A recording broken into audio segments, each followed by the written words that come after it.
Yo, yo, yo, yo, yo, yo, yo. Yo, yo. What's good with it? It's the homie Mac, music, art, culture, knowledge. Each one teach, one peace and love. Reporting live from the Dogon. Thumbs up, give me the likes. Thumbs up, give me the likes. Like, share, comment, subscribe. Tap in with the YouTube channel 82 Kings. You are tuned in. You are watching another session of Mackin' with Mac book review series. Y'all know I'm on my graphic novel hype, specifically Captain America. I started this off with the saga of Sam Wilson. Then I did Truth, Red, White, and Black, with Isaiah Bradley being the protagonist. Now, staying true to Captain America, I told you I was going on a Captain America range, and staying in tune with that, I am doing Captain America, Ta-Nehisi Coates, Captain America, Winter in America, VOL.1. I'm actually going to get the omnibus, so I'm going to give the whole spectrum of the whole Winter in America. Winter in America actually, it was either a song title or an album. I want to say it was a song title. Might have been an album. Don't quote me on that. But it was done by none other than Gil Scott-Heron.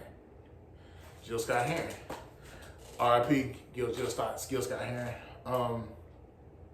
Yeah, and since Ta-Nehisi Coates wrote this, and I know how clever he is, very clever man, wrote the book Between the World and Me. I did a book review on that. I'll put that in the comment section. Ta-Nehisi Coates, just overall, just brilliant mind in general. He actually did a piece for Black Panther as well, but this is the Captain America piece. So give context. You see it, Captain America. To give context, Hydra has taken over the United States. Hell Hydra. Not really, but y'all know. That's what they say. Hydra has taken over the United States. Hydra is they're pretty much Nazis. They're Nazis. They infiltrated the U.S. government. They're in full control. They're taking it over. Somehow, America was able to get its stuff together and reclaim the land. So we're in post-Hydra takeover. And apparently, when Hydra was taking over and running things in America, they used Captain America. Now, from my understanding, I don't think it was exactly Steve Rogers, or maybe a clone, whatever. But you know, when stuff hits the fan, you're not always able to make a delineation. Is that real or fake? All they saw was Captain America, who used to be the face of America. Now he's the face of a regime that overthrew America. The irony, right? So now, America's back in power. Captain America, Steve Rogers, I was about to say Steve Jobs. Steve Rogers is back in the swing of things. He is trying to solidify himself like, hey, I got to regain y'all trust. That wasn't me. I know y'all saw my face, but that was not the real Captain America, okay? I'm back. I'm Steve Rogers. I'm Captain America. I'm willing to fight any enemy against the U.S., foreign or domestic. We know Captain America is his integrity, strength of character is always there. So he's realizing the thing that's really interesting in this book is there are a lot of pensive moments with Captain America. Some people say that's what made this story lame. They feel like he was too much in his head. But I personally liked it. You saw how vulnerable he was. You saw his internal strife, things he was trying to get right. But yeah, let's get to it. Captain America is going up against an army of nuke soldiers. Let me show you guys what they look like. And the irony is, Hydra used them. I don't even want to say Hydra used them. It's kind of tough to see who did what. I need to read further into the series, but basically these nuke soldiers, they were tearing stuff up. And they had American flags tattooed on their face. They were engineered. They were kicking up dust. I would say that they may have been metaphors for white supremacy. Some people may think I'm reaching. I don't think I am. They were ultra patriotic. The thing is, like, when you're dealing with like psyops and you're dealing with government control, silent weapons for quiet wars, things like that, sometimes it's hard to decipher who is controlling who. You know, sometimes it feels like it's a whole order op KO thing where they create the chaos, but they're really playing both sides.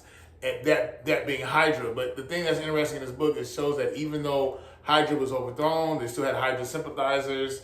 At one point, Captain America says, you know, wars, stuff like this, it doesn't just end. Okay? So I still felt like Hydra wasn't, they may have been weakened, but I don't think they were completely thwarted. Captain America gets in touch with Agent 13, Sharon, gets in touch with Thaddeus Ross, and he's like, look, I'm trying to help, let me help. Thaddeus Ross is basically like, man, chill out. People don't even trust you. They don't even know if it's the real you after what we overcame. And at one point he says, Captain America says, you know, I'll stand down when Washington stands up. I thought that was kind of powerful that he said that. So interestingly enough, Captain America links up with T'Challa. Before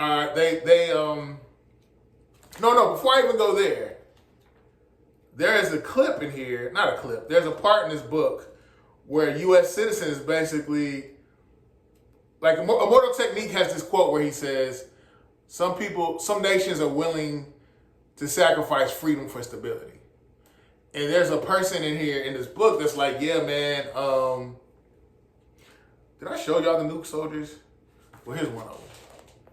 But he was sitting with the red U.S. flag on his face.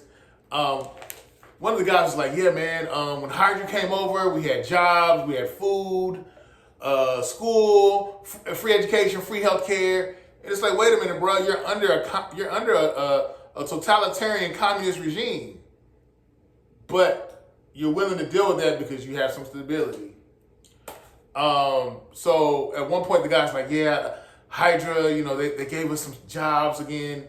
You know, jobs, like I said, jobs, free healthcare, all that. So, you know, I'm willing to go with it. But now the Power Enterprise, the Hydra was overthrown by Power Enterprise. And that was another thing.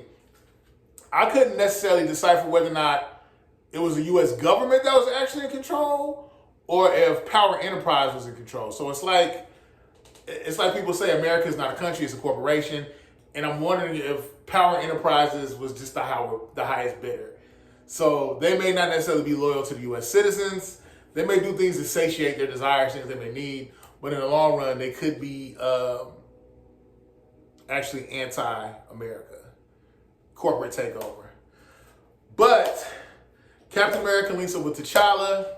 They try to figure out, okay, who is this Power Enterprises? They dig deeper, and Okoye, the general from the Dora Milaje, she is with Captain America and T'Challa.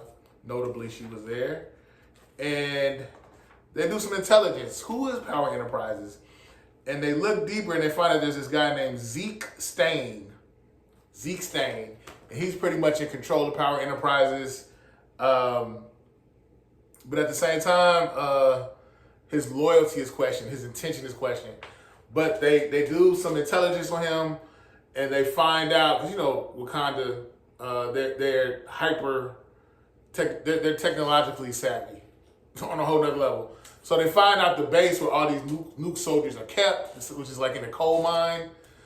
T'Challa, Okoye, T'Challa, Captain America, they start whooping ass. They get down to where the coal mine is and where all these nuke soldiers are. They're trying to get to Zeke Stain. Is it Zeke Stain? Yeah, Zeke Stain. So they're whooping up on these soldiers. They get down there, and then they find out, and I didn't state this earlier, but Sharon, Agent 13, she actually was kidnapped. She was sent by Thaddeus Ross. She was sent by Thaddeus Ross to do some type of intel on something concerning Hydra. And basically, when she's in the midst of it, doing what she was asked to do, she gets kidnapped. She gets kidnapped by some people that I felt were, I don't even want to say felt, that were clearly anti-America. One of them, her last name, well, her name was, what is it? What was her name? Having a brain for it. Sharon was kidnapped by, give me 1 second. By Celine and Miss Lucan. Celine and Miss Lucan. They kidnap her. They're trying to torture her, get information from her. Because of T'Challa and Okoye's intelligence, their technology, Captain America was able to locate where Sharon, Agent 13, was. He's in pursuit, bumps into Taskmaster. Taskmaster apparently is a copy. He's good at mimicry. So whatever your fighting style is, he'll adjust to it and actually master it and use it against you. And he does it. He's very adaptive very quickly. So eventually Captain America fights him off, gets to Sharon, retrieves her. But now they're wondering what's really going on, because the news is broadcasting things saying Captain America and T'Challa, they're destroying things. They're destroying our military bases. They're destroying our coal mines. And he's doing this in league with Wakanda. So what type of espionage is going on? Is Captain America's loyalty to Wakanda and our country? And Captain America's like, wait a minute. I'm trying to clean up Thaddeus Ross's mess. I'm trying to help people. What is this? I'm not the enemy, you know? And then at one point, what was it? At one point, Captain America talks to Bucky, and Bucky's like, man, I tapped through our databases. No one gave you, there was nobody dispatched Agent 13, Sharon, to do any type of investigation. So why was she even out there? And there's like a lot of confusion, like what's going on? Like I'm not trying to sabotage anything. I have direct information of things I'm seeing, whereas things need to be rectified, and I'm trying to protect our country. So at this point, people are looking at Captain America like he's sketchy, like he's just this crazy guy trying to do his own thing, vigilante, if you will. But yeah, I'm not going to tell you everything. I'll give you, I gave you some spoilers, but I'm not going to tell you everything. How do I say this? The thing that I liked about this book, I love the art. Here's, the cover was done by Alex Ross. Alex Ross is my favorite cartoonist. The art was done by Leniel Francis Yu. I thought he did a great job. I love the artwork. Can you see it? You see it? I love the artwork. Love the storyline. I love the writing. The thing that's interesting is you see Captain America like in this existential crisis. Who am I? Who am I serving? What am I doing? What is America? Who is America? Like you just see again his vulnerability, him trying to come back to himself, find his purpose. He's trying to figure out, where do I go from here? How do I regain people's trust? And even beyond that, who is America loyal to? Who runs this country? Is it Power Enterprises? Is this basically an oligarchy driven by money, driven by financial incentives? Are these oligarchs running the country? Do they really have the people's best interest in mind? Zeke Stain was one man, but he was a part of a larger collective. So what's really going on? And I'm not gonna lie, I feel like this kind of mirrors what's going on in America today. Like a lot of times, like with this whole Trump situation, was Trump loyal? Is he loyal to our country, or is he loyal to the oligarchs? The way he let Elon Musk come in and dictate a lot of things with his Doge collective. It just makes you wonder who's really in control of this country. What the hell is going on? So I saw parallels in this comic with reality that's existing, that subsists on U.S. soil.